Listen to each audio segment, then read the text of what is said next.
Assalamualaikum warahmatullahi wabarakatuh. Selamat sore. Bertemu lagi dengan saya di podcast SMN 18 Malang. Hari ini kita spesial karena akan membahas tentang pengimbasan guru penggerak dengan narasumber yang berasal dari guru di SMN 18 Malang, yaitu Bu Rika Wahyu Saputri. Bu Rika Wahyu Saputri ini adalah guru penggerak angkatan 4 dari Kota Malang. Nah, audiens kita hari ini spesial sekali. Ada guru-guru dari SMN 18 Malang. Yang pertama ada Bu Ida, Bu Namasari, kemudian ada Bu Nisrina, ada Bu Nafisa, kemudian ada Bu Yulinda, dan tidak lupa saya perkenalkan diri sebagai moderator yaitu Bu Fani. Nah, langsung saja karena acara ini nanti akan terbagi menjadi 2 sesi. Dan sesi yang pertama kita akan membahas tentang penerapan sikap positif di sekolah. Nah, ini pasti menarik untuk kita bahas ya. Nanti yang akan dibahas oleh Bu Rika yang pertama adalah apa itu sikap positif. Kemudian yang kedua bagaimana implementasi sikap positif di sekolah. Nah, langsung saja kita masuk ke pembahasan oleh Bu Rika Wahyu Saputri. Kepada Bu Rika dipersilahkan. Terima kasih atas waktunya kepada Ibu Fani dan juga rekan-rekan sejawatku. Hari ini saya akan mencoba untuk berbagi pengalaman apa saja yang sudah saya dapatkan ketika saya mengikuti pendidikan guru penggerak, meskipun ini masih belum selesai, meskipun masih di tengah jalan, tapi saya mencoba untuk berbagi. Nah, dalam guru penggerak, kami diberikan pembelajaran tentang pendidikan menurut Ki Hajar Dewantara, di mana menurut Ki Hajar Dewantara kalau kita belajar harus dalam suasana yang merdeka. Jadi kita harus sama-sama senang untuk belajar, bukan malah menjadi tertekan. Oleh karena itu, kita akan merubah paradigma berpikir kita dulu. Misalkan seperti ini ya, Bu Nafisa atau Bu Nisrina sedang menggenggam barang yang sangat berharga, akan diambil oleh Bu Ida. Kira-kira bagaimana? Akan dilepaskan atau langsung diberikan begitu saja atau akan bertahan? Bertahan. Akan bertahan. Akan dipertahankan sekuat tenaga seperti itu ya. Nah, seperti itulah pendidikan yang akan kita rubah. Selama ini kita sudah terpaku pada suatu bentuk pendidikan, itu yang akan kita ganti, bukan kita ganti, kita akan ubah atau kita sesuaikan. Nah, kalau kita mau menyerahkan suatu barang yang sangat berharga, kita kan harus sesuai dengan kemauan kita. Sesuai dengan kemauan kita, itu seperti selama ini kita memiliki pemikiran-pemikiran yang sebenarnya sangat berbeda.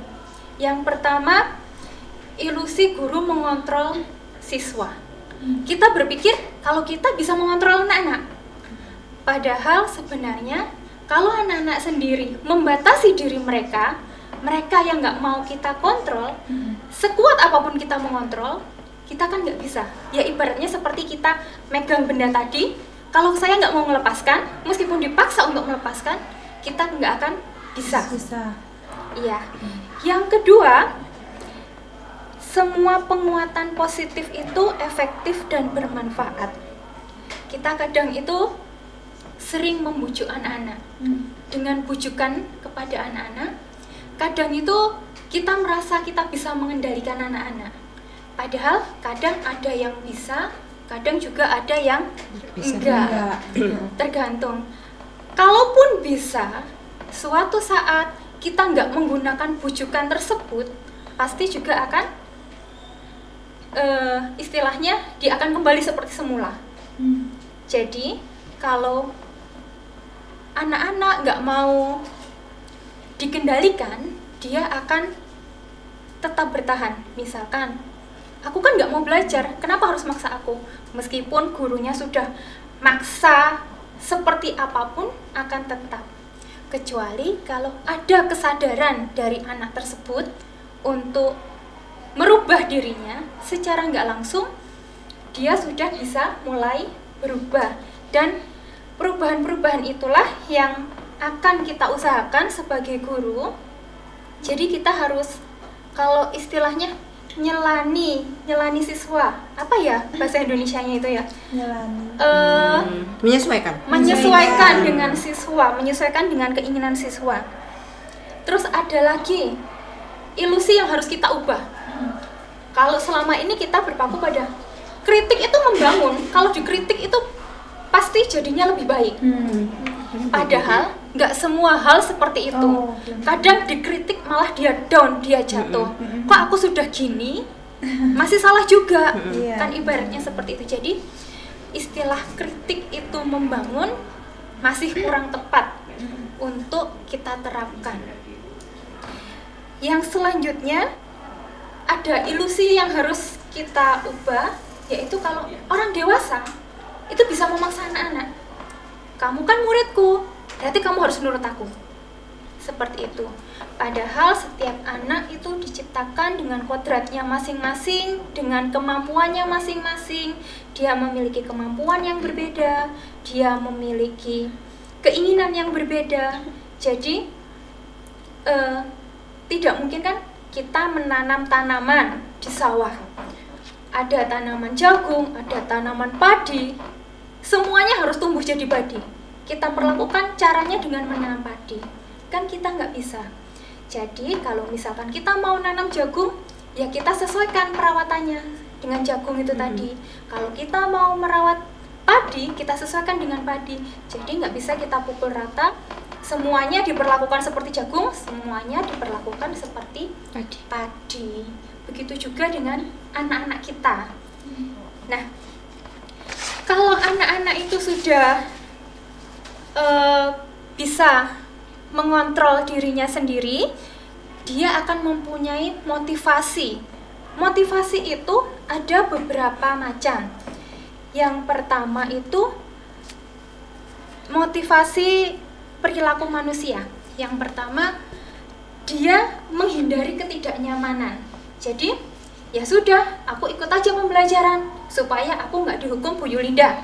Ya sudah, aku ikut aja pembelajaran supaya nilaiku nggak jelek di mata pelajarannya Bu Ida. Seperti itu. Jadi, dia hanya mengikuti kegiatan di kelas supaya tidak dihukum atau menghindari ketidaknyamanan. Nanti kalau nilaiku jelek, aku dipanggil sama wali kelasku. Kan ada juga seperti itu. Yang kedua, ada juga mungkin ini. Nanti kalau nilaimu bagus, saya kasih catem. Berarti siapa tuh? Berarti itu motivasinya anak-anak adalah untuk mendapatkan untuk mendapatkan imbalan atau untuk mendapatkan catem. Nah, suatu saat kalau misalkan saya nggak kasih catem, anak-anak nilainya jelek, kan aku nggak dapat catem Bu, seperti itu. Jadi yang pertama motivasinya supaya dia nggak dapat hukuman. Yang kedua dapat reward. Kalau rewardnya nggak ada, ya sudah aku nggak mau. Dan motivasi yang ketiga yang seharusnya dimiliki adalah motivasi ingin menghargai diri sendiri dan juga nilai-nilai yang mereka percaya. Ini adalah motivasi yang istilahnya paling tinggi tingkatannya. Jadi anak-anak kalau mau melakukan sesuatu atau kita kalau mau melakukan sesuatu itu karena mereka menghargai diri mereka sendiri. Aku harus belajar karena aku menghargai diriku sendiri. Itu adalah motivasi yang kita harapkan ada pada anak-anak. Jadi bukan karena takut dihukum, takut nggak dapat hadiah, tapi itu merupakan bentuk tanggung jawab anak terhadap dirinya sendiri. Nah, salah satunya untuk memunculkan motivasi itu adalah kalau di kelas kan anak-anak tadi harus merdeka, harus merasa nyaman, harus merasa senang. Salah satunya yang saya coba adalah membuat keyakinan kelas. Kenapa kok keyakinan kelas? Bukan peraturan kelas. Kalau peraturan kelas ada peraturan, anak-anak dilarang memakai HP, anak-anak dilarang ini, anak-anak dilarang itu. Mereka akan mengikutinya ya karena salah satu motivasi tadi, takut dihukum atau ingin mendapatkan hadiah. Kalau keyakinan kelas itu mereka harusnya sadar dari diri dalam mereka sendiri. Saya harus menghargai teman saya karena teman saya berharga. Jadi bukan tidak boleh membuli teman, tapi ada kesadaran dari anak-anak untuk menghargai temannya. Saya mengikuti pelajaran tepat waktu karena dia menghargai dirinya sendiri. Kalau saya nggak ngikuti pelajaran tepat waktu, saya akan rugi. Jadi motivasinya itu harus dari dalam diri mereka sendiri, bukan dari dalam luar atau motivasi lainnya. Dan kalau sudah seperti itu, anak-anak itu akan disiplin dengan sendirinya, tanggung jawab pada dirinya sendiri. Untuk membuat keyakinan kelas itu ada beberapa tahapan yang bisa dilakukan. Seperti yang sudah saya lakukan, saya mencobanya di kelas saya sendiri. Yang pertama, keyakinan kelas itu harus bersifat abstrak daripada peraturan dan lebih rinci dan konkret. Yang kedua, keyakinan kelas harus berupa pertanyaan-pertanyaan yang universal. Yang ketiga, pernyataan keyakinan kelas senantiasa dibuat dalam bentuk positif. Jadi dibuatnya bukan jangan bermain HP, tapi gunakan HP secara benar. Sekarang seperti itu. Berarti kan kalau gunakan HP secara benar, ketika waktunya sekarang nggak pakai HP, misalkan pakai HP, berarti kan anak nggak nge-game, kan itu tadi sudah ada keyakinan yang mereka yakini. Gunakan HP secara benar. Oh iya, ini kan HP untuk pembelajaran, bukan untuk nge-game di tengah pelajaran. Dan itu semua seharusnya dari dalam diri mereka sendiri. Kita sebagai guru atau sebagai wali kelas tidak bisa memaksakan kehendak kita kepada anak-anak. Meskipun kita merasa kalau kan benar kayak gini, tapi selama yang saya pelajari sejauh ini, kalau anak-anak tidak membiarkan dirinya dikontrol oleh orang lain, sekuat apapun kita mencoba, sekuat apapun kita berusaha, hasilnya tetap akan gagal. Dan dengan adanya keyakinan kelas, anak-anak akan membuat, istilahnya mereka membuat peraturan sesuai dengan sesuai dengan keinginan mereka. Jadi dalam membuat keyakinan kelas, kita buat secara bersama-sama. Misalkan hari ini pelajaran matematika, apa yang kita lakukan hari ini? Apa yang harus kita lakukan hari ini? Pertama, HP disimpan di kotak. Berarti hari ini kan tidak menggunakan HP. HP disimpan di kotak. Kan di kelas itu ada kotak biasanya untuk menyimpan HP. Yang kedua, mengumpulkan tugas tepat waktu. Berarti ketika pelajaran matematika berakhir, sudah harus terselesaikan tugasnya. Nggak ada acara nunggak-nunggaan. Yang temannya juga boleh, misalkan menambahkan, Bu, nggak boleh ganggu teman. Oh ya, nggak boleh ganggu teman. Menghargai teman, seperti itu. Berarti di kelas nggak akan ada nanti yang akan ganggu-ganggu temannya atau jahil dengan temannya. Mereka akan fokus dengan hal-hal yang sudah mereka sepakati sebelumnya. Jadi kalau ini belum sepakat, kita tidak akan bisa memulainya. Jadi namanya keyakinan kelas, kesepakatan kelas, semua warga kelas harus sepakat. Ketika sudah disepakati, harus sudah dijalankan. Ya, ada juga prosedurnya membuat keyakinan kelas. Yang pertama, mempersilahkan murid-murid di kelas untuk bercurah pendapat atau untuk memberikan pendapatnya. Kira-kira peraturan kelas kita apa saja? Jadi dari si A, si B, si C bisa memberikan tanggapannya. Terus catatan itu tadi dicatat, bisa kita catat di papan tulis. Semua masukan dari teman-temannya satu kelas itu tadi dicatat. Selanjutnya, mana yang disepakati dan mana yang tidak. Dari hasil yang disepakati itu tadi, kita akan membuat susunan keyakinan kelas. Jadi dari yang sudah disepakati, mana yang ada, mana yang nggak ada, itu tinggal dirangkum apa saja kesepakatan kelas ini. Kesepakatan kelas ini tidak bersifat mutlak, jadi sewaktu-waktu masih bisa diubah. Kalau misalkan nggak sesuai masih bisa dirubah. Misalkan kemarin kita sudah PTM 100%, jadi kita kesepakatannya seperti ini. Nah, sekarang kita kembali lagi ke PTM 50%. Otomatis kesepakatan kelas itu tadi kan harus direvisi ya, harus direvisi. Dan sebaiknya untuk merevisi kita lakukan hal yang sama seperti tadi, bisa secara daring maupun secara luring. Kalau secara luring kan nggak mungkin, jadi mungkin kita bisa Zoom untuk kesepakatan kelas yang baru. Jadi kalau sudah ada kesepakatan kelas, ya sudah, mau nggak mau harus itu. Tapi masih bisa ditinjau kembali, masih bisa diperbaiki dan diganti lagi. Untuk kesepakatan kelas bisa berlaku jangka panjang maupun jangka pendek. Kalau jangka panjangnya, kalau misalkan kita revisi, kita tinjau kembali, tapi nggak ada perubahan, sudah tetap aja karena yang kemarin sudah enak Bu, atau yang kemarin sudah nyaman, nggak ada perubahan lagi, berarti kita bisa teruskan, misalkan sampai 1 semester, seperti itu.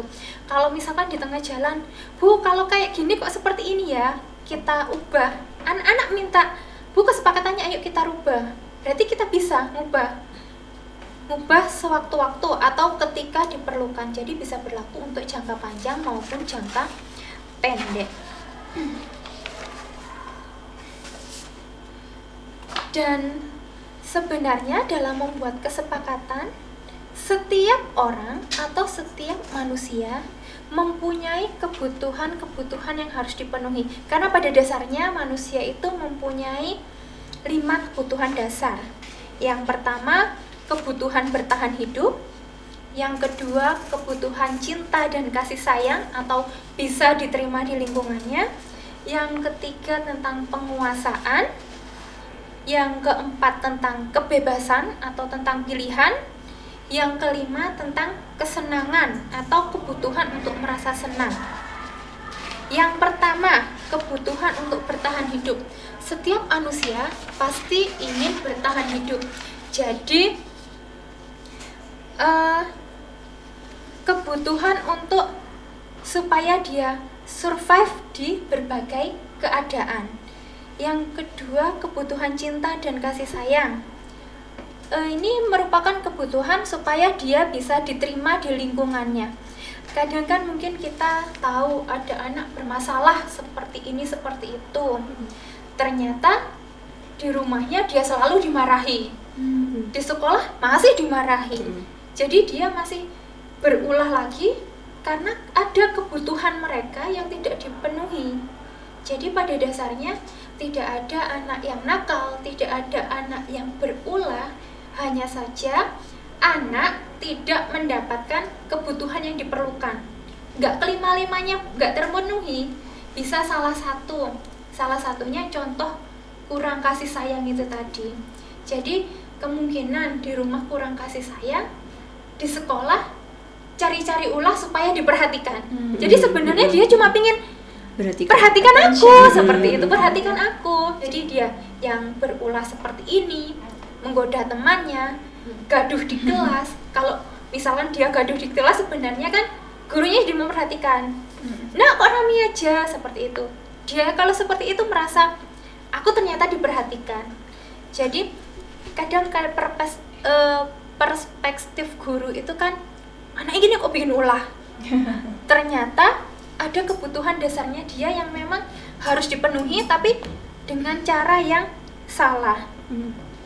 Ada juga kebutuhan tentang penguasaan. Kalau penguasaan ini lebih ke materi, penguasaan dalam pembelajaran, materi pembelajaran. Ada anak yang gak bisa sama sekali menerima, ada juga yang cepet banget nerimanya. Ada anak, aku kan sudah selesai ngerjakan, aku gak ditunjuk. Itu sebenarnya dia itu sedang menunjukkan kalau dia itu, aku itu loh bisa, tapi kok gak ditunjuk seperti itu. Dia ingin menunjukkan kalau aku itu bisa, berarti dia ingin memenuhi kebutuhannya tentang penguasaan. Kita kan selama ini nggak tahu anak ini butuhnya apa sih. Kita kan nggak tahu kan, memang juga nggak semudah itu mendeteksi kebutuhannya anak-anak. Opo karepe arek-arek kan juga nggak segampang itu. Ada lagi kebutuhan tentang kebebasan. Misalkan, kok gak iso anteng sih? Dia itu hanya pingin berpindah tempat. Aku capek duduk terus, kan bisa seperti itu. Misalkan, aduh aku capek nyatet terus, ya sudah aku nggak nyatet. Padahal dia ingin yang lain. Jadi, misalkan kita bebaskan dia untuk, ya sudah hari ini kita belajar menggunakan HP, besok kita nggak belajar menggunakan HP. Jadi kan itu masih ada pilihan-pilihan gitu untuk anak-anak supaya dia bisa memilih. Dari beberapa kali hal yang kita lakukan, kadang kan anak-anak bisa memilih dia lebih suka yang mana, lebih nyaman yang mana. Ini bukan berarti kita ikut alurnya siswa, apa kemauannya siswa dipenuhi, itu enggak.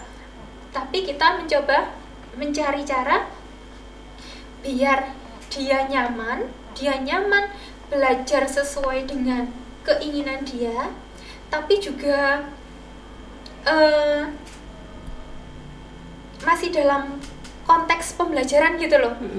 Jadi dianya istilahnya sama-sama nyaman, sama-sama merdeka, enggak salah satu terpaksa. Kalau siswa nyamannya belajar di luar, ya sudah di luar terus, tapi gurunya keteteran, kan juga nggak bagus juga. Akhirnya kita nggak bisa memantau siswa, kita kan nggak bisa untuk ngejar seperti itu kan nggak bisa. Jadi harus sesuai dengan istilahnya sama-sama enak gitu loh, sama-sama nyaman dan hasilnya sama-sama maksimal. Kenapa kok seperti ini? Karena kita belajar dari Ki Hajar Dewantara tadi, kalau pendidikan itu sebenarnya adalah memerdekakan manusia. Jadi nggak ada istilahnya dengan pendidikan anak-anak itu jadi tertekan, dengan sekolah itu menjadi tertekan. Padahal pembelajaran itu nggak melulu harus di sekolah, di rumah pun juga tetap belajar bersama orang tuanya. Itulah kenapa disebut belajar sepanjang hayat. Kita nggak bisa belajar, ya sudah belajar sama bapak ibu gurumu tok di sekolah, tapi di rumah orang tua lepas tanggung jawab. Nggak bisa. Jadi kalau kita mau mewujudkan pendidikan yang sebenarnya, anak-anak yang benar-benar nyaman, merdeka sebenarnya, harus ada kerjasama antara guru, orang tua, dan juga kemauan yang keras atau motivasi dari dalam diri anak tadi. Yang selanjutnya atau yang terakhir tentang kebutuhan kesenangan. Mungkin dalam suatu pembelajaran ada saatnya anak-anak itu bosan mencari hiburan. Nah, untuk mencari hiburan kadang ada yang tiba-tiba keluar dari kelas, kadang ada tiba-tiba ngapain main sendiri seperti itu. Sebenarnya mereka itu sedang bosan, tapi kadang kita kan kok kayak gini anaknya, kita harus bisa istilahnya mengarahkan dia. Oh, ternyata dia bosan dengan hanya melihat video di LCD, dia ingin belajar yang lain. Oh ya sudah, mungkin pertemuan selanjutnya kita akan pakai game seperti itu. Atau dia senangnya itu pindah-pindah, ya sudah kita bikin kelompokan yang bikin dia bisa moving. Tapi memang itu nggak bisa ketemu sekali 2 kali sama anak-anak, kita tahu maksudnya gitu, nggak bisa. Nah, setelah pemenuhan kebutuhan dasar tadi, kan anak-anak sudah punya kebutuhan dasarnya itu tadi, ada 5 macam kebutuhan dasar.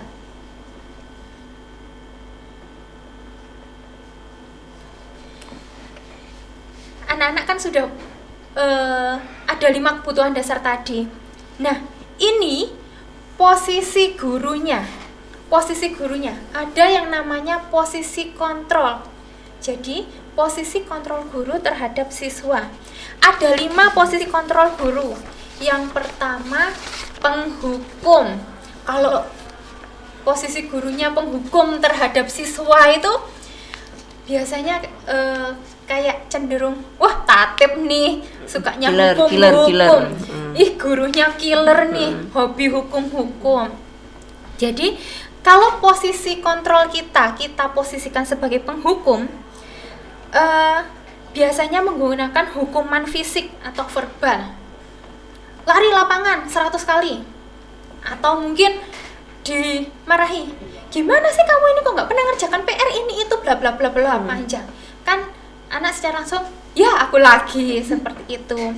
Ada juga yang memposisikan diri posisi kontrol guru itu sebagai membuat orang merasa bersalah. Gimana sih nak, kamu itu kok bikin ulah lagi, gini ini kan wali kelasmu jadinya repot, yang anaknya kan jadinya ya aku salah lagi, seperti itu. Itu posisi yang kedua, membuat orang merasa bersalah. Kalau dia merasa bersalah, dia akan cenderung menjadi anak yang rendah diri. Kok aku gini masih salah ya, kok aku gitu masih salah ya. Jadinya iya baper. Iya baper, betul sekali Bu Ida, baper, anaknya jadi baper. Ada juga kalau posisi guru itu posisi kontrolnya sebagai teman. Kalau sebagai teman ini memang kita sama-sama nyaman, anak-anak juga nyaman, gurunya juga nyaman. Tapi ada suatu saat yang menganggap temannya jadi kayak sopan santunnya kurang.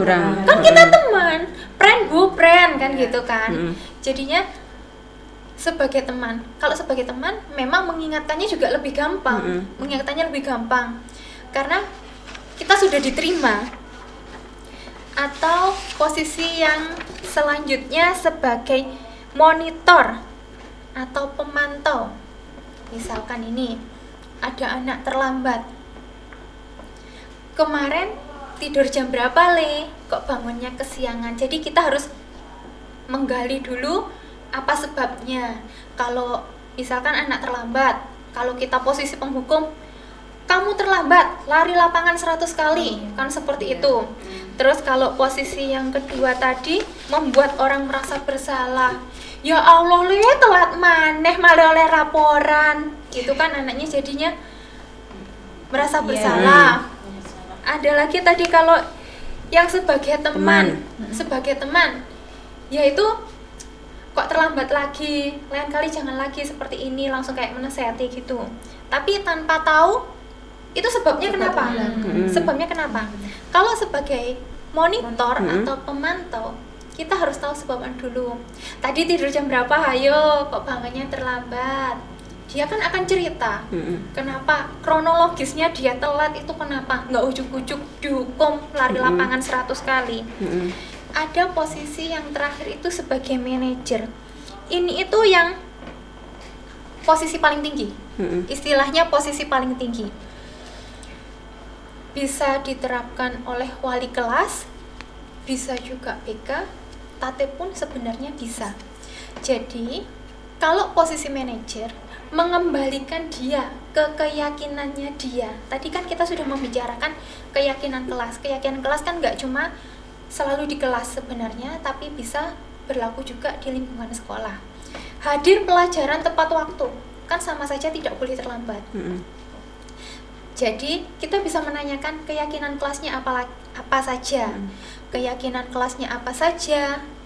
Terus kalau kamu terlambat seperti ini, berarti kamu melanggar peraturan kelasmu sendiri apa enggak? Dia kan tahu dia melanggar peraturan kelasnya. Lalu untuk memperbaikinya harus bagaimana? Jadi kayak memberikan solusi gitu loh. Jadi enggak hari ini salah, hari ini dihukum, besok sudah terserah urusan besok. Jadi kalau misalkan hari ini salah, enggak apa-apa hari ini salah. Untuk selanjutnya biar lebih baik itu bagaimana? Jadi kita harus tahu lebih baiknya bagaimana. Dia akan berpikir, anak itu akan berpikir, oh iya, hari ini aku terlambat karena kemarin nge-game sampai malam. Supaya nggak terlambat lagi, aku harus seperti ini. Jadi dia itu tahu bagaimana cara memperbaiki dirinya. Nggak sekedar dia salah dihukum selesai, besok salah lagi dihukum selesai. Atau dia salah hari ini dinasihati selesai, besok salah dinasihati selesai, besok ngulang lagi.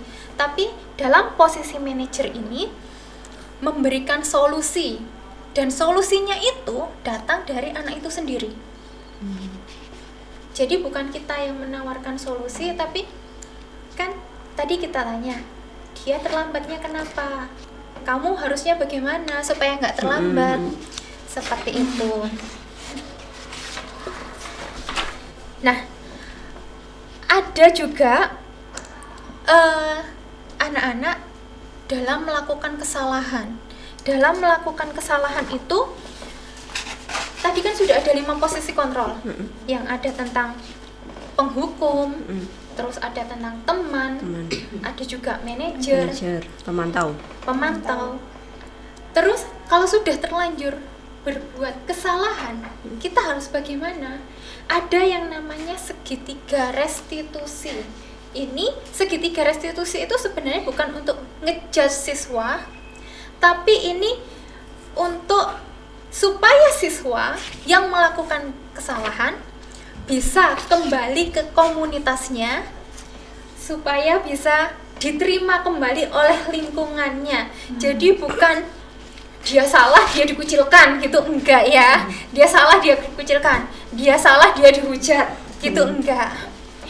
Tapi dalam segitiga restitusi ini, kita sebagai guru, jika anak melakukan kesalahan, kita berusaha mengembalikan dia ke lingkungannya, supaya lingkungannya juga bisa menerima dia.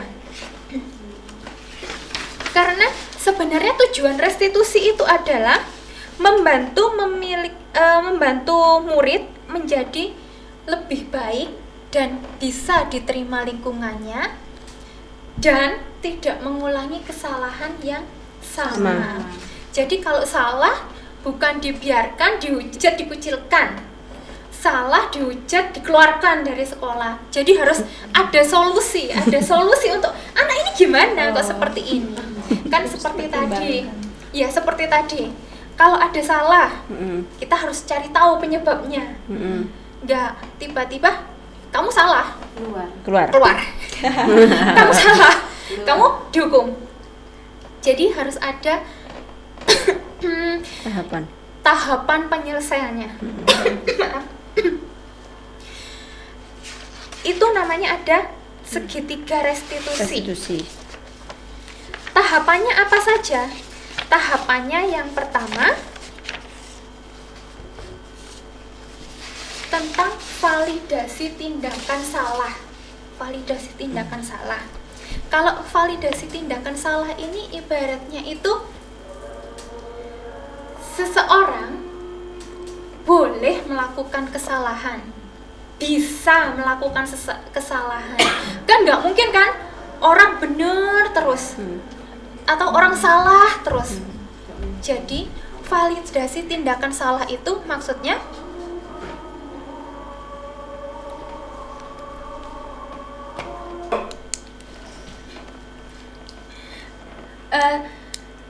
kita akan membuat segitiga restitusi, di mana dalam segitiga restitusi ini ada 3 tahapan, yaitu validasi tindakan yang salah, yang kedua menstabilkan identitas, yang ketiga menanyakan keyakinan. Jadi jika ada seseorang membuat kesalahan, yang pertama kita melakukan validasi tindakan salah. Tidak mengapa berbuat salah, karena tidak semua manusia harus benar 100%. Jadi salah itu masih dibenarkan. Nah, untuk selanjutnya kita harus validasi, menstabilkan identitasnya.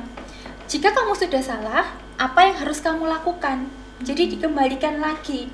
Kamu udah salah, bukan berarti dia salah selamanya, salah terus. Kita harus bisa mengembalikan identitasnya supaya dia bisa diterima di kelompoknya. Dengan apa? Dengan menanyakan keyakinannya. Misalkan, kalau kamu berbuat seperti itu, bagus atau tidak? Jika kamu berbuat seperti itu bertentangan atau enggak dengan hati nuranimu? Seperti pertanyaan seperti itu. Jadi untuk segitiga restitusi ini sebenarnya cara standar yang kita gunakan untuk menyelesaikan permasalahan siswa. Mungkin seperti itu, Bu Fani. Wah, luar biasa sekali materi yang disampaikan oleh Bu Rika ya. Banyak yang bisa kita gali dari materi yang sudah disampaikan oleh Bu Rika. Nah, sebentar lagi kita akan masuk ke sesi diskusi ya. Ini tanya jawab. Ini sepertinya rekan-rekan atau guru-guru SMP 18 Malang ini sudah banyak sekali pertanyaan yang ingin ditanyakan. Nah, untuk mengingatkan lagi materi apa saja tadi yang dibahas oleh Bu Rika, saya akan merangkum. Kurang lebih tadi ada 5 materi ya Bu Rika yang disampaikan ya. Oke, yang pertama adalah perubahan paradigma pemikiran. Nah, yang saya tangkap tadi perubahan paradigma pemikiran ini berkaitan dengan harus dari dalam diri sendiri. Harus dari dalam diri sendiri, siswa. Kemudian yang kedua itu tentang motivasi perilaku manusia. Yang ini tadi ada yang dari ketidaknyamanan, kemudian ada yang imbalan, sama yang terakhir adalah penghargaan. Jadi motivasinya siswa itu ada beberapa jenis. Kemudian yang ketiga itu tentang keyakinan kelas. Nah, kalau yang kita tahu ada peraturan kelas, nah ini lebih dalam lagi dan efeknya lebih bagus lagi, yaitu dengan membuat keyakinan kelas. Nah, kemudian yang keempat ada pemenuhan kebutuhan dasar manusia, bahwa ternyata siswa itu istilahnya tidak ada siswa yang bermasalah, tidak ada siswa yang nakal. Yang benar adalah siswa yang kebutuhannya tidak dipenuhi. Nah, itu dia tadi yang disampaikan oleh Bu Rika. Kemudian yang kelima itu ada posisi kontrol. Itu tadi ada validasi kesalahan tadi ya, validasi kesalahan. Kemudian ada segitiga restitusi. Nah, sekarang langsung saja kita membahas ya, membuka pertanyaan. Siapa dulu yang mau bertanya ini dari guru-guru kita? Oke, saya silakan. Wida, dipersilakan Wida. Ya, terima kasih atas waktunya. Tadi menarik sekali ya Bu Rika ya pembahasannya. Terima kasih. Nah, saya juga tertarik dengan yang namanya kesepakatan kelas. Nah, kesepakatan keyakinan kelas sama aja tadi kan ya. Intinya seperti keyakinan. Keyakinan kelas itu seperti kesepakatan. Nah, tadi diutarakan sama Bu Rika kalau keyakinan kelas ini nanti di awal itu kita ada kayak kesepakatan guru dan siswa gitu ya. Nah, nanti ketika di pertengahan ada perubahan itu bisa diganti atau dirubah atau direvisi, boleh. Nah, kalau saya ya pandangannya kalau misalkan di awal oke ya, kita itu baru mengenal anak-anak, kita buat kesepakatan di kelas, kepercayaan kelas gitu ya. Boleh di awal mungkin ketika kita baru mengenal anak-anak, tapi kalau sudah berjalannya waktu, itu kan membutuhkan waktu yang lama untuk merevisi, untuk mengulang lagi. Dengan katanya tadi tahapannya banyak, harus ini ada kayak voting, menulis gitu ya. Jadi semuanya siswa harus mengutarakan pendapatnya itu seperti apa gitu ya. Kalau menurut saya itu membutuhkan waktu yang sangat lama. Nah, untuk mengakali ya, kalau kita jujur aja kalau kita materi banyak. Jadi harus materi ini juga harus tersampaikan ke siswa. Kalau kita mikirin kesepakatan kelas gitu ya, kepercayaan kelas, ini kan nanti waktunya terpotong lama di situ. Kalau misalkan akalinya itu seperti apa gitu. Iya, terima kasih pertanyaannya bagus sekali dari Bu Ida. Ini saya hanya berbagi pengalaman yang sudah saya lakukan di kelas saya, di kelas 8C. Untuk kesepakatan kelas atau keyakinan kelas sebenarnya tidak membutuhkan waktu lama. Jadi, sebelum pelajaran dimulai, kita membuat kesepakatan. Untuk pelajaran matematika, kita akan membuat kesepakatan. Yang pertama, ada yang punya ide atau usulan? Bu, boleh menggunakan HP. Pertama, boleh menggunakan HP. Bagaimana yang menggunakan HP-nya? Menggunakan HP ketika diizinkan oleh guru. Terus yang kedua, nggak boleh rame di kelas. Harus disiplin dalam pembelajaran. Kan dia seperti itu. Jadi kesepakatannya itu bukan seperti yang kita harus, setiap anak harus menuliskan. Jadi siapa yang punya ide, langsung kita tuliskan di papan tulis. Kita tuliskan di papan tulis. Yang nomor 1, sesuai apa enggak? Enggak Bu, enggak setuju. Kalau enggak setuju langsung kita coret. Yang nomor 2 setuju. Nomor 3, menghargai teman. Setuju. Keempat, mengumpulkan tugas tepat waktu. Setuju. Jika ada beberapa poin yang setuju, sudah, ini kita buat kesepakatan kelas. Kesepakatan kelas ketika pelajaran matematika di kelas 8C. Nanti di kelas lainnya kan bisa berubah lagi, bisa nggak sama. Jadi bukan kita harus yang membuat kesepakatan yang istilahnya berlaku untuk seluruh kelas yang kita ajar. Kita nggak bisa, karena satu kelas dan kelas lain itu berbeda. Ya.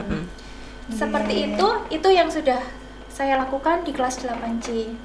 Oke, saya menambahi ya Bu. Iya, Ya. silakan. Kalau saya itu melihat dari sistem kesepakatan kelas itu, saya melihat banyak sekali hal positif di dalamnya Bu Rika.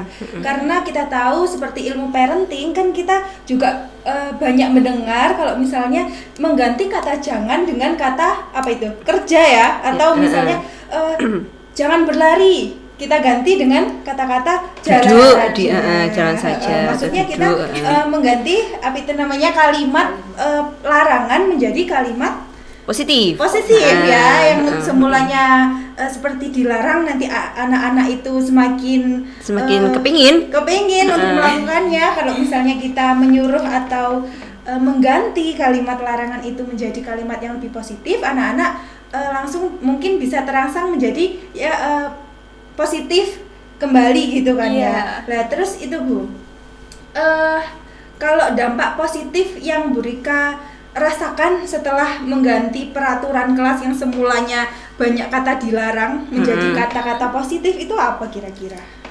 Kalau dampak yang saya rasakan, ini seperti mengumpulkan tugas tepat waktu, sama jangan terlambat mengumpulkan tugas. Seperti itu kan. Kalau sama kita kalau diminta jangan noleh ke kiri, kita kan malah noleh. Jangan noleh ke kiri, kita malah noleh. Nah, kalau kita cuma bilang lihat ke depan, kita kan nggak mungkin akan noleh kiri atau noleh kanan. Seperti itu. Jadi kalau seperti itu, karena sudah tadi keyakinan kelas yang sudah disepakati, mengumpulkan tugas tepat waktu. Karena kebetulan saya di 8C, saya wali kelasnya, ini berlaku juga untuk semua mata pelajaran. Jadi anak-anak akan berusaha mengumpulkan tugasnya tepat waktu. Alhamdulillah sejauh ini tagihan atau komplain dari Bapak Ibu guru di kelas C juga nggak terlalu banyak kan ya? Iya. Bapak Ibu juga, ibu-ibu juga ngajar di kelas 8C. Itu salah satu yang sudah berefek atau yang sudah mulai ada perubahan. Walaupun kita nggak bisa 100% seperti tadi, karena motivasinya anak itu berbeda-beda. Kalau motivasinya nggak dari dalam dirinya sendiri, meskipun kita buat keyakinan macam apa pula, juga kita akan susah. Kenapa kok keyakinan kelas tadi harus dari anak-anak sendiri? Salah satunya kan dia yang mencetuskan, jadi mau tidak mau dia harus melakukannya. Oh gitu. Seperti itu. Oke. Mungkin ada ibu-ibu yang mau menambahkan. Oh, saya ya menambahkan tentang keyakinan Iya. kelas ya. Misalkan keyakinan kelas ini diterapkan oleh guru yang mendampingi atau berperan sebagai wali kelas. Lalu keyakinan itu juga diterapkan guru yang berperan sebagai guru mapel. Menurut Bu Rika, Misal seperti saya gini ya, saya memiliki keyakinan di kelas saya, bukan ya bisa dibilang aturan lah ya, tapi Aturan. untuk lebih halusnya saya bilang ke anak itu keyakinan dari kalian bagaimana caranya agar kalian itu tidak dipandang siswa yang seperti ini. Saya membentuk karakter mereka dulu gitu. Jadi setiap baik itu pembelajaran, baik sebagai wali kelas, saya selalu di awal bertemu itu saya selalu menyampaikan ini di kelas ini jangan pernah ada kata jangan gitu kan, pernah ada jangan sampai ada seperti gini gitu kan. Lalu di belakang di peraturan yang selanjutnya itu ya kalau bisa, saya ada kata kalau bisa kumpulkan tugas tepat waktu, jika tidak sampaikan apa ke Kendala kamu sampai kamu tidak bisa mengumpulkan tugas tepat waktu, apapun sampaikan ke saya sebagai wali kelas. Itu sebagai wali kelas ya. Berbeda lagi ketika saya berperan sebagai guru. Nah, menurutnya Bu Rika, apakah bisa keyakinan kelas antara saya, kebetulan saya juga ngajar di kelas saya sendiri ya. Iya. Apakah bisa keyakinan kelas saya sebagai wali kelas yang saya terapkan di kelas bisa saya terapkan ketika saya berperan juga sebagai guru mapel di kelas yang sama? Bisa. Kenapa kok bisa? Karena sama-sama disepakati oleh orang yang sama. Jadi kesepakatan kelas itu tadi berlaku di kelas tersebut kan, bukan berlaku di kelas lain. Jadi siapa yang bikin kesepakatan, ya di situ berlakunya. Jadi entah itu guru mapel atau sebagai wali kelas yang sama-sama di kelas itu, sama-sama membuatnya, berarti berlaku di kelas itu, baik untuk gurunya maupun siswanya. Jadi gak kesepakatan, saya kan sekarang sedang jadi guru mapel, jadi ada kesepakatannya sendiri. Saya kan sekarang sebagai wali kelas, ada kesepakatan sendiri. Bisa dijadikan satu, ketika saya menjadi guru mapel maupun wali kelas, bisa membuat kesepakatan yang sama. Karena kesepakatan itu tidak melulu tentang pelajaran, tentang etika pun juga ada, bisa kita buat keyakinan kelasnya. Berarti meskipun berbeda juga tidak apa-apa gitu. Tidak masalah antara guru satu dengan guru lain, membuat keyakinan kelas yang berbeda untuk masing-masing mapel itu tidak masalah, asalkan itu tadi yang membuat dan yang menerapkan itu sama. Beda halnya saya yang membuat, Bu Nafisah yang menerapkan, kan jadinya nanti rancu. Iya. Jadi harus kesepakatan di kelas tersebut inginnya Seperti mempunyai keyakinan seperti apa tadi ya. Berarti bisa juga dari melihat kondisi kelas per Kelasnya. kelas Bisa, antar per kelas siswa. bisa beda, per kelas bisa beda. Soalnya dari masing-masing kelas kan berbeda-beda ya kan. Beda. Oke. Iya, sama seperti yang saya bilang tadi, setiap anak berbeda, setiap anak aja berbeda, apalagi setiap kelas. Benar. Lalu misalkan saya juga mau tanya tadi berhubungan dengan kondisi kelas kalau ini. Kondisi kelas. Mungkin kalau kebetulan saya mengajar kelas A sampai kelas 8 semua misalkan gitu ya. Kelas 8 ini hanya misal saja ya. Kelas 8A sampai 8E misalkan bisa dikatakan kelas yang mampu tanpa saya memberikan reward. Iya. Nah, ini Kelas wawancara 8F sama 8H ini hanya misalkan saja ya, misalkan saja gitu. Kelas 8F sampai 8H atau 8I itu harus mungkin, dipancing. dia berbeda dengan antara kelas 8A sampai 8E. Mungkin mereka kan cara menerimanya per kelas juga berbeda-beda ya. Mungkin saya sudah melakukan berbagai cara misalnya gitu, tapi beberapa cara ini untuk meningkatkan nilai mereka itu masih kurang. Nah, akhirnya saya memberikan reward. Apakah itu bisa dibilang seperti yang berkata Tadi katanya apa itu? Yang reward itu Motivasi tadi kan ada yang hukuman, hadiah, sama dari diri dalam kalian sendiri, dari dalam diri sendiri. Nah sekarang tadi yang kelas A sampai kelas E tanpa diberikan reward pun mereka sudah Nilainya mampu. sudah Mereka mampu. sudah mampu dan mereka sudah antusias dalam mendapatkan nilai kelas selanjutnya kalau nggak ada rewardnya dia nggak mampu. Nah kita satu kali memberikan reward berhasil. Nah berarti kita bisa berarti sebenarnya kalian itu mampu kalau ada keinginan dari dalam diri kalian sendiri. Jadi kita nggak melulu memberi reward. Oh jadi harus Seperti itu. dijelaskan gitu ya. Harus dijelaskan. Oke. Karena bisa jadi dengan adanya reward itu tadi Lah kelas sana dapat 100, dapat hadiah, aku kok enggak? Oh. Ya sudah, aku males saja. Iya, Bisa iya, jadi iya, kecemburuan Iya, sosial. kecemburuan. Iya. Karena hadiah itu bisa menimbulkan kecemburuan sosial ke belakangnya. Benar. Jadi harus diminimalisir, seminimal mungkin seperti itu. Berarti tidak diperbolehkan sedikit apapun. Bukan tidak diperbolehkan, sebisa mungkin dihindari. Tapi bukan berarti nggak boleh sama sekali. Kalau sekali-sekali juga nggak masalah. Berarti harus melihat situasinya ya, Brika, Iya, ya. enggak setiap ulangan Nggak dapat setiap- hadiah, setiap Iya, ulangan iya. dapat hadiah, setiap kamu berbuat baik dapat hadiah, setiap kamu nggak datang terlambat, ketergantungan. Iya, pasti, ya. Berharap Berharap terus anak-anak ini. sekalinya nggak dapat hadiah, nggak dapat reward, langsung. Bu Rika, tadi kan ada 3 motivasi ya, Iya. 3 motivasi. Kalau menurut Bu Rika sendiri itu motivasi apa sih, atau yang mana yang paling apa itu namanya, yang paling bisa bisa membuat anak-anak itu, karena kan dari masing-masing kan selalu ada plus minusnya. Plus Kalau minusnya. menurut Bu Rika sendiri bagaimana? Kalau menurut saya, motivasi yang terbaik itu adalah motivasi dari diri Diri sendiri. dari diri dalam anak sendiri. Karena kita membangkitkan semangat apapun caranya. Kalau yang dibangkitkan itu tidak mau, ya sudah, susah. Sama halnya dia nggak mau dikontrol oleh orang lain, atau dia tidak membiarkan orang lain mengontrol dirinya. Jadi diberi motivasi apapun juga nggak akan berhasil. Jadi motivasi yang paling baik adalah menumbuhkan motivasi dari diri dalam anak sendiri, dari diri sendiri. Nah, menyambung motivasi tadi ya Bu Rika, ini kan harus datang dari diri sendiri. Nah, terkadang tuh saya menemui siswa itu yang motivasi untuk dirinya sendiri itu rendah, gitu istilahnya ya. Karena yaitu mungkin dia terbiasa dengan reward dan punishment. Kemudian guru-guru pun juga bukan guru-guru ya, sepertinya sistem kita tuh terbiasa dengan adanya reward dan adanya punishment. Nah, ini yang berkembang.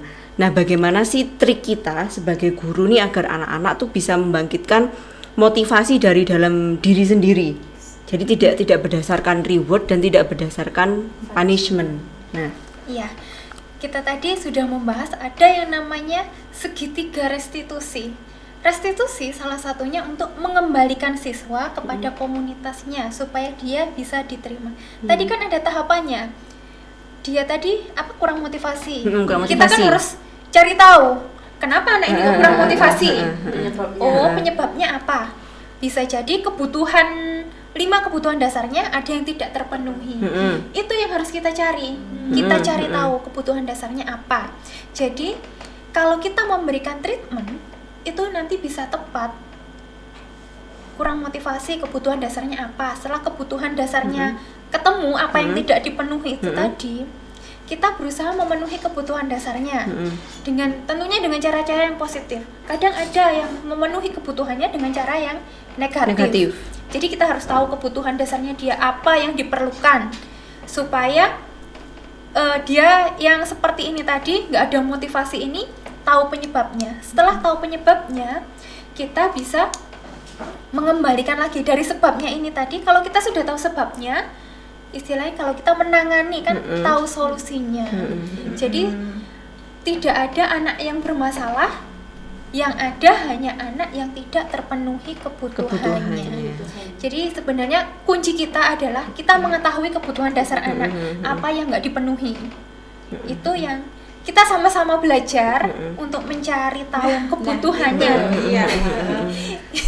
Iya, karena ini kan juga nggak segampang kita melihat tiba-tiba, oh ini anak kurang ini, oh ini anak kurang itu. Iya, kan perlu analisa mendalam gitu ya. Perlu analisa Berarti kita mendalam. harus Pendekatan mendekati gitu. individu yang ini, siswa ini tiap individu harus kita Iya. dekati. Kadang gini Bu Rika, kita untuk menggali anak itu, maksudnya kita mencari tahu ini anak sedang ada masalah apa sih, kan sulit sekali gitu loh Bu Rika. Itu bagaimana sih caranya supaya kita tahu intinya kira-kira kebutuhan apa sih dari Terkadang anak yang kita belum baru tahu kalau anak itu dia memerlukan kebutuhan ini tuh dari setelah dia membuat masalah. ya Ya kan? Setelah dia muncul di permukaan dia membuat masalah, kita baru tahu oh ternyata kebutuhan dia ini kurang kasih sayang gitu misalnya. Dia ini terlalu begini gitu misalnya. Itu baru muncul pada saat ada masalah. Kalaupun tidak ada masalah yang mencuat kan kita tidak tahu ya per individunya itu gimana Bu Rika.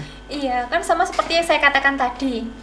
Tidak ada anak yang nakal, tidak ada anak yang bermasalah. Hanya dia tidak mendapatkan kebutuhan yang semestinya. Untuk memenuhi kebutuhannya, dia bisa dengan cara positif, bisa dengan cara yang negatif. Kalau dengan cara yang negatif tadi, yang seperti Bu Fani bilang, baru ketahuan ketika dia membuat masalah. Baru ketahuan ketika membuat masalah, berarti dia kan memenuhi kebutuhannya dengan cara yang negatif. Nah, kalau tadi seperti yang saya katakan, salah sekali 2 kali itu nggak masalah. Sekali 2 kali loh ya, bukan terus-terusan. Berkali-kali. Dari kesalahan sekali 2 kali itu, pelajaran apa yang bisa kita ambil? Kita tahu kebutuhan anak ini seperti ini. Kalau kita sudah tahu kebutuhan anak seperti ini, bagaimana kita mengembalikan dia ke komunitasnya supaya diterima oleh teman-temannya. Dan itu harus dari dalam diri anak itu sendiri. Kita nggak bisa memaksa anak. Kamu harus jadi anak baik. Kamu harus seperti ini. Kamu harus seperti itu. Yang kita bisa seperti posisi kontrol guru tadi, kita hanya bisa sebagai pemantau atau sebagai manajer yang hanya mengarahkan siswa. Kita hanya mengarahkan siswa, memberi pilihan, kalau kamu berbuat A, nanti imbasnya seperti ini. Kalau kamu berbuat B, imbasnya seperti ini. Karena kalau anak di sini, mereka kan sudah SMP ya, jadi mereka harus terbiasa untuk berpikir dan menentukan pilihan. Mereka harus sudah tahu mana hal baik dan mana hal buruk. Bukan selalu didikte melakukan ini supaya jadi baik. Kadang itu malah, kenapa aku nggak boleh gitu? Dia malah coba seperti itu. Kayak kita, jangan noleh ke kiri, kita malah noleh kiri. Noleh ke kiri, karena penasaran. Karena penasaran. Sama ternyata. Teori berpikir tuh ternyata seperti itu ya. Iya. Jangan lagi ya. Tidak menggunakan kata-kata yang negatif gitu. Itu malah memicu kita untuk ini ya. Penasaran. Benar. Jadi tadi kan bahasanya tentang kepercayaan diri siswa gitu ya. Jadi kita itu menumbuhkannya dari siswa. Berarti secara nggak langsung kita itu sebenarnya perlu ya kolaborasi dengan guru BK misalkan ya, ataupun guru tatib gitu. Menurut pandangannya Bu Rika bagaimana kalau misalkan ada suatu masalah gitu ya? Nah itu perlu nggak sih kolaborasi antara guru, wali kelas gitu ya, wali kelas, kemudian BK dan juga tatib, itu apakah perlu? Sangat perlu. Karena lingkungan yang baik itu tidak bisa diciptakan sendiri. Harus ada kolaborasi dari berbagai pihak. Dari siswanya, dari orang tuanya, dari teman-temannya, dan juga dari guru-gurunya. Kita tidak bisa menumbuhkan budaya positif kalau hanya dari satu sisi. Jadi, budaya positif itu bisa tercipta jika semua aspeknya terpenuhi. Jadi kalau salah satu tidak terpenuhi, pasti akan timpang nanti hasilnya. Jadi salah satu kuncinya adalah kerjasama antar semua pihak, baik siswanya, gurunya, dan juga orang tuanya. Sekarang misalkan orang tuanya nggak mau bekerja sama, misalkan ada siswa bermasalah, orang tuanya nggak mau bekerja sama, kira-kira apa bisa entah itu BK, wali kelas, ataupun tatib menyelesaikan? Tentu enggak. Harus ada kerjasama dari berbagai pihak.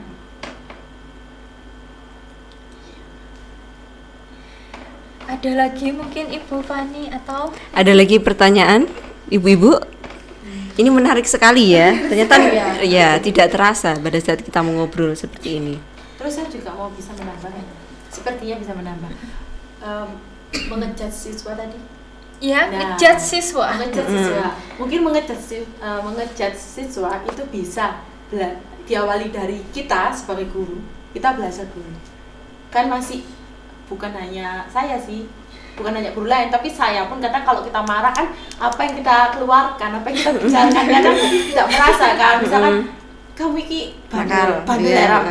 Sebenarnya tuh niat kita tuh nggak sampai hati bicara bandel, males aja kan, omongannya guru itu kan adalah doa gitu. Mungkin dari mengejar siswa itu bisa diawali belajarnya itu dari kita sebagai guru. Iya. Nah, jadi kita mungkin kalau misalkan nggak di lingkungan kita sendiri ya, mungkin di lingkungan lain juga ada. Kadang siswa yang nakal, yang bisa dibilang nakal, kadang kan guru yang tidak tahu ceritanya langsung ngejudge, hari itu nakal, dablek. Padahal kita itu tidak tahu latar belakangnya siswa itu bagaimana, kenapa dia bisa seperti ini. Bisa jadi ya kebetulan, di sekolah kita kan kebetulan ada siswa yang khusus gitu.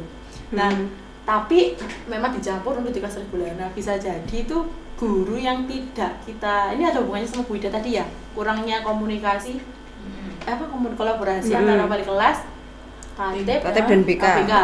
Mungkin memberitahu beberapa guru tentang adanya siswa inklusi di kelas. Itu juga perlu, karena menghindari mengejar siswa yang tadi. Karena bisa jadi guru yang tidak tahu kalau siswa itu inklusi, bisa jadi dijudge, kamu kok bodoh ya jika bisa jadi gitu kan. Padahal sebenarnya dia itu memang punya keterbatasan. Nah, sebenarnya itu memang bagi saya itu sangat penting. Sangat penting karena bagaimanapun tanggung jawab siswa dalam satu kelas itu ada di wali kelas. Makanya tuh bagaimanapun wali kelas itu juga harus tahu dan juga harus mencari tahu dan harus diberitahu. Jangan menunggu ya. Dan harus tahu dan benar-benar paham dan memang benar-benar harus dikolaborasikan bareng-bareng. Iya. Benar-benar. Dengan guru BK. Itu sih saya Benar. itu. Iya, inilah tadi yang kita sebut perlunya kerjasama dari berbagai pihak untuk menciptakan budaya positif di sekolah. Jadi budaya positif di sekolah bisa terlaksana jika semua pihaknya bisa bekerja sama. Jadi harus saling membantu, harus saling menolong. Ini sama seperti ada kasus di kelas saya. Ada siswa yang apapun tugasnya itu selalu kosong, selalu kurang, seperti ini, seperti itu, sampai dapat laporan dari banyak guru. Bu, anakmu yang ini seperti ini. Setelah diselidiki ternyata dia memang mempunyai kekurangan. Jadi dikomunikasikan dengan guru BK. Setelah itu diadakan tes psikologi.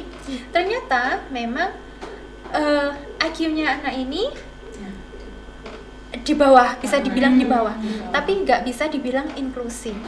Dan anak ini hanya bisa menangkap kata-kata yang terakhir, kata-kata terakhir yang diucapkan gurunya. Misalkan gurunya bilang, kamu ini kok goblok, kamu ini kok seperti ini, nggak pernah ngerjakan tugas seperti ini, seperti itu. Dia nggak akan menangkap. Jadi dia diam aja. Tapi setelah kita tahu permasalahannya, dia hanya bisa menangkap kata-kata sederhana. Saya sebagai guru dan wali kelasnya itu memberitahu beberapa guru kalau anak di kelas saya ini mempunyai kebutuhan seperti ini. Jadi ketika memberi instruksi, mohon satu persatu, jangan langsung. Alhamdulillah belakangan ini sudah beberapa guru yang melakukan seperti itu dan dia nggak bermasalah lagi dengan nilainya, dengan tugas-tugasnya. Jadi kalau misalkan temannya kerjakan setelah modul A, modul B, modul C, setelah itu seperti ini dirangkum bla bla bla. Kalau dia kerjakan yang ini dulu, dia selesai, baru yang kedua diberikan. Diambil ketiga. Setelah selesai semuanya dirangkum, dia baru paham. Tapi kalau diberikan instruksi yang sama seperti temannya, ya dia diam, dia nggak ngerti apa yang dimaksud. Jadi itulah salah satu kalau kita tahu kebutuhannya siswa. Jadi kalau seperti itu kan dia kebutuhan tentang penguasaan, Jadi dia harus nggak menguasai kan, dia harus ingin kebutuhan tentang penguasaan itu tadi, harus dicari sebabnya kenapa.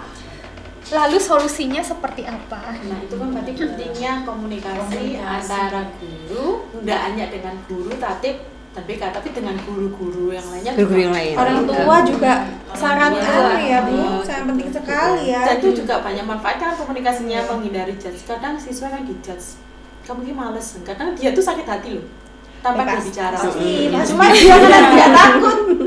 Karena dia Iya. menyampaikannya ke guru yang memang benar-benar bisa diajak bicara. Nah, Aku tadi lu sakit hati Bu, digini sama Iya. ini kan kadang gitu. Iya. Cuman dianya jadinya bisa jadi nggak semangat baca itu. Males Mas yang kerja nang ini yo. Kok ini kok ada aneh, lono bodoh bisa jadi seperti itu.